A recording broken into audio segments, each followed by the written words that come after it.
black nobility and by the Illuminati to start warping the minds of little children. Because originally, things like, Hans Christian Andersen, Grimm's fairy tales, the things that, the 19th century children were brought up on were rooted in Christianity. And when Uncle Walt started making movies out of these fairy tales, notably, Snow White, Pinocchio, all of these things, he subtly twisted them, pulled the Christian elements out of them, and especially the movie Pinocchio is like a total. It's like basically the Disney studios, and mind you, Pinocchio's like 70 years old.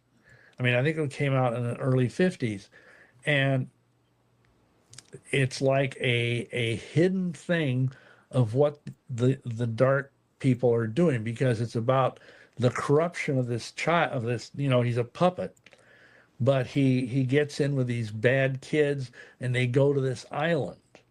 They're taken to this island where everything is fun, and you get to eat ice cream and rides and all that, and you gradually get turned into a donkey. And of course, in the Bible, the donkey is a symbol of our sin nature. And it's very much like what actually happened at Disneyland, because we ministered to people, the parents whose little children were taken when they were at Disneyland, and this was in the 60s, and they were taken to Catalina Island, which is an island off the coast of California, and horrible things were done to them there.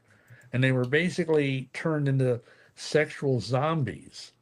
And then they'd get the poor child back, and the child was like suffering from, today we'd call it PTSD, and, all kinds of horrible things. So Disney, and of course, especially in the last 10, 15 years, Disney has been overtly anti-Bible in a more open way, pro, homosexual, pro, all of this different stuff that's totally anti-Christian.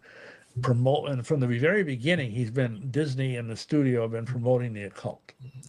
So I tell people, if you think Disney is a family-friendly brand, think again, because Disney was financed by some of the darkest, richest people in Europe to basically corrupt the foundation of Christian children in America. Are there any modern celebrities that stand out that are propagating this symbolism? For example,